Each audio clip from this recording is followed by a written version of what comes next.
নমস্কার বন্ধুরা, কেমন আছেন? আশা করছি সবাই ভালো আছেন। বিজনেস উইথ সুবল ইউটিউব চ্যানেলে আপনাদের সবাইকে স্বাগত। আজকে এই ভিডিওর মাধ্যমে বলবো যে একজন সাধারণ বাইক মেকানিক সে আজকে ব্যবসা করে বাইক সার্ভিস সেন্টার খুলে প্রতি মাসে কোটি টাকা এবং প্রতি মাসে লাখো টাকা সে কীভাবে ইনকাম করছে। আজকে তার কোটি টাকার ব্যবসা, লাখো টাকার ব্যবসা সে আজকে কীভাবে সফল করছে। আজকে এই ভিডিওর মাধ্যমে বলবো যে একজন বাইক সার্ভিস সেন্টার আপনি কিভাবে খুলবেন বা বাইক সার্ভিস সেন্টারের ব্যবসা আপনি কিভাবে করবেন, ব্যবসা করে এখানে প্রতি মাসে লাখো টাকায় ওখানে কিভাবে ইনকাম করবেন। প্রথমে তো আমি যদি বাইকের কথা বলি, বাইক আজকে শহরে বলুন গ্রামে বলুন প্রতিটা জায়গায় আছে এবং সব জায়গায় বিক্রি হচ্ছে। নানা ধরনের কোম্পানির বাইক আজকে মানুষ প্রচুর প্রচুর বাইক কিনছে। প্রতিটা ঘরে ঘরে বাইক চালাতে হলে তাকে রাস্তায় খারাপ হবে এবং যে কোনো বাইক বছরে মিনিমাম আপাতত 4 বার সার্ভিস করাতে হয়। সেখানে চারবারের জায়গায় কেউ 3 বার করছে, কেউ 2 বার করছে।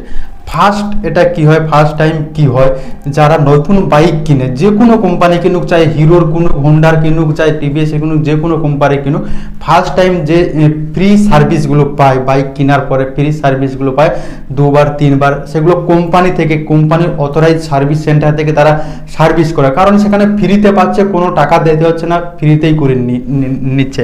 তারপরে কি প্রবলেম হয়, যখন সার্ভিস করাতে হয় কোম্পানি সার্ভিস অথরাইজ সেন্টারে, সেখানে যে পে করতে হয় টাকা, সেইখানে মানুষরা তখন তার সার্ভিস সেন্টারে তখন যায় না। কেন যায় না? সেখানে হচ্ছে যেতে হলে তারা যে সার্ভিস করাচ্ছে সার্ভিসের চার্জ যেটা নেয় প্রচুর হাই চার্জ নেয়।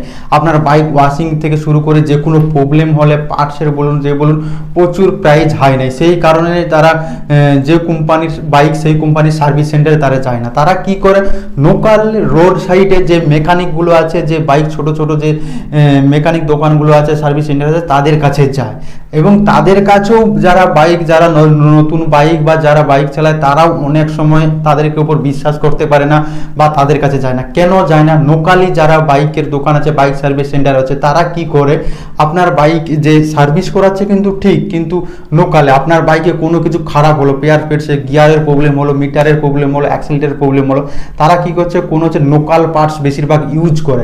আপনার বাইকে যে আপনি দিচ্ছে সেখানে আপনি ভরসা করতে পারছেন না যে পার্টসটা সে লাগাচ্ছে সেটা লোকাল কিনা বা সেটা ভালো পার্টস লাগাচ্ছে কেন। এখন মার্কেটে অনেক ডুপ্লিকেট বেরিয়েছে, আপনি বুঝতে পারবেন না যে আপনার বাইকের যে পার্টসটা খারাপ হয়েছে সেই পার্টসটা যে লোকালে যে আপনি দোকানে গিয়েছেন রোড সাইডে সে যে পার্টসটা লাগাচ্ছে সেখানে অরিজিনাল কোম্পানির কিনা, কারণ এখন ডুপ্লিকেট মার্কেটে প্রচুর বেরিয়েছে।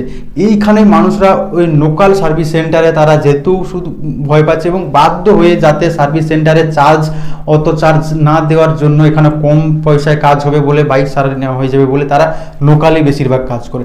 এইখানে একটা মার্কেটের অপরচুনিটি নিয়ে আছে। এই গ্যাপটাই আজকে মার্কেটের যারা ব্যবসা করছে, কোটি টাকার ব্যবসা আছে, তারা এই গ্যাপটা করছে। কোন গ্যাপটা? যে লোকাল যে লোকাল মেকানিকগুলো নিয়ে লোকাল মেকানিকের সাথে কাজ করে একটা বিজনেসের ব্র্যান্ড বানিয়েছে, বাইক সার্ভিস সেন্টারের একটা ব্র্যান্ড বানিয়ে দিয়েছে। তারা প্রফেশনালি যেরকমই বাইক সার্ভিস সেন্টার, কোম্পানির অথরাইজ সার্ভিস সেন্টার যারা যেইভাবে সার্ভিস দিচ্ছে, তারা একইভাবেই যাদের বাইক আছে তাদের সার্ভিস দিচ্ছে। ভালো ওয়েটিং রুম রেখেছে এবং যেখানে যার পার্টস রাখেছে সেখানে তার রুম আলাদা এবং ওয়েটিং রুম আলাদা, এবং যেখানে বাইক সার্ভিস হচ্ছে সেখানে আলাদা, এবং প্রফেশনাল যারা মেকানিক আছে প্রফেশনাল মেকানিক দিয়ে তারা কাজ করাচ্ছে। কারণ যে কোনো মানুষ, যদি আমারও বাইক থাকে, আমারও বাইক খারাপ হয়ে গেলে আমিও তখন লোকালে যেখানে ব্র্যান্ডে যদি পেয়ে যাই আমি সেখানেই যাবো। এখন ব্র্যান্ডের উপরে ভরসা থাকে সবাইকার, যে কোনো ব্র্যান্ড হোক, যে কোনো প্রোডাক্টের ব্র্যান্ড হোক, ব্র্যান্ডের উপরে সবাইকার ভরসা থাকে। আমি লোকাল যদি একটা ব্র্যান্ড পেয়ে যাই সেই লোকাল মেকানিকের প্রাইজে, তো আমি অবশ্যই সেখানে যাব। আজকে এই ধরনের ব্যবসাটা, এই ধরনের বাইক সার্ভিস সেন্টার খুলে আজকে লাখো টাকা তারা ইনকাম করছে।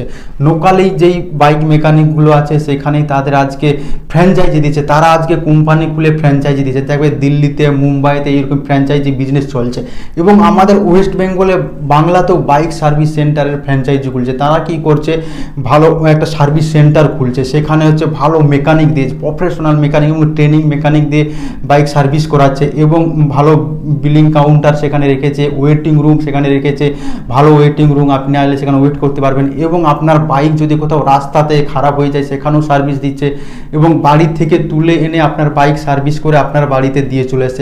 সেখানে একটা ভরসা পাচ্ছেন সেই সার্ভিস সেন্টারের উপরে, সেই ব্র্যান্ডেড সার্ভিস সেন্টারের উপরে। আজকে সাধারণ মানুষ যদি যে কোনো মানুষ যদি একটা গ্রামের মানুষ হোক শহরের মানুষ হোক বাইক সার্ভিস সেন্টার খুলতে গেলে মেন প্রবলেম তারা এটাই ভাবে যে আমি তো এই কাজটা জানি না, আমি বাইক সারাতে জানি না, মোটরসাইকেল সারাতে জানি না, আমি কি করে সার্ভিস সেন্টার খুলবো। এটাই সাধারণ মানুষের প্রথমে এই কোশ্চেনটা আসবে যে এই ব্যবসাটা আমার দ্বারা নয়। যারা সার্ভিসিংয়ের কাজ জানে, যারা কাজ করে, তারাই এই ব্যবসাটা করবে। কারণ দেখো ব্যবসাতে আমি বলবো ভাই ব্যবসাতে লিডার বানো, ব্যবসার নেতা বানো, কখনো যে সাধারণ বা ছোটোখাটো মিস্ত্রি বা এসবের জায়গায় ধান দাও না।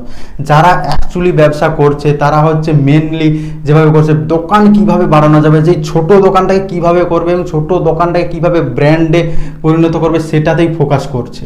আজকে ধরুন আপনি একজন গ্রামের ছেলে, আপনি কিভাবে এই ব্যবসাটা করবেন। আপনাকে ফার্স্ট টাইম একটা যে ইনভেস্ট লাগে সে চাই 5 থেকে 10 লাখ টাকা আপনার ইনভেস্ট করবেন। আপনি একটা আপনার মার্কেটে আপনার একটা ভালো দোকান খুলবেন, সেই দোকানটাকে ভালো করে ডেকোরেশন করতে হবে। আপনার বাইক যেখানে সার্ভিস হয় সেই রুমটা আলাদা করতে হবে, আপনাকে ওয়েটিং রুম আলাদা করে, আপনার বিলিং রুম আলাদা করতে হবে এবং জেনুইন ব্র্যান্ডেড পেয়ার পার্টস আপনার কাছে রাখতে হবে এবং অল বাইকের পেয়ার পার্ট, অল ব্র্যান্ডেড বাইকের পেয়ার পার্টস আপনার সার্ভিস সেন্টারে যাতে পাওয়া যায়। প্লাস আপনি কি করবেন, যে মেকানিকগুলো আছে এখন অনেক ইনস্টিটিউট আছে, সেখানে মেকানিক আছে এবং তাদের সাথে কন্ট্যাক্ট করবেন, বা সার্ভিস যারা বাইক সার্ভিস সেন্টারে, যারা অথরাইজ সার্ভিস সেন্টারে সেই সব মেকানিকের সাথে কথা বলবেন। সেই সব অনেক মেকানিক আপনি পেয়ে যাবেন, তাদের বেতন সিস্টেমে নিয়ে এসে রাখবেন। আপনার কি কাজ হবে, আপনি ফার্স্ট স্টার্টিং ইনভেস্ট করে কিভাবে কাস্টমার নিয়ে আসবেন, নতুন কিভাবে আপনার দোকানে কাস্টমার নিয়ে আসবেন। প্রতিদিন আপনার দোকানে কিভাবে 20টা 30টা 50টা 100টা পর্যন্ত বাইক আসবে আপনার সার্ভিস সেন্টারে এবং তাদের কিভাবে ভালো সার্ভিস দিবেন, কিভাবে কাস্টমারকে ভালো এক্সপিরিয়েন্স দিবে এবং ভালো কিভাবে আপনার ব্র্যান্ডে করতে হবে। আপনি এইটাতে ফোকাস করুন, না কি আমি বাইক সারাবো সেই মিস্ত্রির মতো নাট বল্টু খুলবো, নাট বল্টু আটাবো না। যারা ব্যবসা করছে অ্যাকচুয়ালি আমি যারা দেখছি বড় ধরনের ব্যবসা করছে, যারা বড় ব্যবসা করছে তারা 10 লোক 5 লোককে আজকে খাটিয়ে কাজ করে তাদের উপরেই তারা ইনকাম করছে। এইভাবে চিন্তা ভাবনা রাখুন, এই ধরনের এইভাবে ব্যবসা করুন, তাহলে দেখবেন 100% আপনিও এখানে সাকসেসফুল হবেন। আপনাকে শুধু কাজ করতে হবে, শুধু আপনি কিভাবে মার্কেটিং করবেন, কিভাবে আপনার মার্কেটে আপনি যে এলাকাতে আছেন সেই এলাকাতে নম্বর 1 সার্ভিস সেন্টার আপনি যেই নামই রাখুন না কেন সেই নামেই আপনার এলাকাতে ফার্স্ট স্টার্টিং আপনার ডিস্ট্রিক্টের নম্বর 1 আপনাকে সার্ভিস সেন্টার করতে হবে। আপনি কিভাবে করবেন, সে কিভাবে হচ্ছে কাস্টমার করবেন, কিভাবে বেশি করে কাস্টমার হবে সেটাতেই ফোকাস দিতে হবে। তাহলে দেখবেন ধীরে ধীরে আপনি যে সার্ভিস সেন্টার করছেন সেই সার্ভিস সেন্টার একটা সাকসেসফুল সার্ভিস সেন্টার হয়ে যাবে এবং সাকসেসফুল সার্ভিস সেন্টার হয়ে আপনিও পরে ফ্র্যাঞ্চাইজি দিবেন। আপনার একটা দোকান থেকে, একটা সার্ভিস সেন্টার থেকে 10টা 5টা আরও সার্ভিস সেন্টার বাড়বেন, সেখানে আপনি প্রতি মাসে লাখো টাকা ইনকাম করবেন। আর যারা ছোটোখাটো যারা ব্যবসা করছে, যারা রাস্তা সাইডে মেকানিক, তারা প্রতি মাসে দেখবেন 30 থেকে 50 হাজার টাকা ইনকাম করছে। আর যারা 2-1জন 4জন যারা আজকে স্টাফ রেখে মেকানিক রেখে কাজ করছে তারা প্রায় লাখো টাকার মতো ইনকাম করছে। আপনারা একটা দেখলেন এখানে প্রফিট কোথা থেকে আসে। একটা সামান্য বাইক ওয়াশিং করতে এখন 50 থেকে 100 টাকার মতো খরচ আছে। সেখানে কি খরচ আছে, সামান্য জলের খরচ, একটা শার্প বা শ্যাম্পুর খরচ, বা একটু গাড়ির চাকায় হাওয়া দিয়ে দিবে বা কিছু করে দেবে, একটু গ্রিজ করে দিবে, সেখানে চার্জ করছে আজকে 100 টাকা 150 টাকা 200 টাকা। ভালো প্রফিটেবল ব্যবসা এখানে আছে। আপনি যদি তার সাথে পার্টস রাখেন, আপনি পার্টসের উপরেও একটা আপনি লাভ পাবেন। প্লাস বাইক যদি কারোর যদি খারাপ হয়ে যায় কোনো যদি রাস্তাতে বা কারোর বাড়িতে গিয়ে যদি আপনি সারিয়ে দিয়েছেন তার জন্য এক্সট্রা চার্জ আপনি করতে পারেন, কারণ এখানে ভালো প্রফিট আছে এবং ভালো এখানে আপনি একটা ব্যবসা করতে পারেন। কারণ এই ব্যবসাগুলো যারা করছে তারা লাখো টাকা ইনকাম করছে। ধীরে ধীরে আমাদের ওয়েস্ট বেঙ্গলে আসছে বাইরের কোম্পানি, তারা আজকে ফ্র্যাঞ্চাইজি দিয়ে দিচ্ছে। আমি চাই আমার ওয়েস্ট বেঙ্গল থেকে কেউ একটা কোম্পানি বানাক এবং কোম্পানি বানিক সে আজকে ফ্র্যাঞ্চাইজি দেও বাইরের রাজ্যগুলো। তো যদি এই ভিডিওটা ভালো লাগে তো নিচে কমেন্ট করো এবং এই ভিডিও ডিটেল যদি আরও যদি কীভাবে জানতে চাও যে বাইক সার্ভিস সেন্টার শুধু মার্কেটিংয়ের উপরে, শুধু কাস্টমার কিভাবে আনবেন বা কিভাবে ব্যবসাটাকে হ্যান্ডেল করবেন, এই বিষয়ে যদি জানতে চাও তো নিচে কমেন্ট করো। তো যদি ভিডিওটা ভালো লাগে লাইক শেয়ার এবং কমেন্ট করো, হ্যাঁ সাবস্ক্রাইব করতে ভুলবে না। সবাই ভালো থাকবেন, নমস্কার।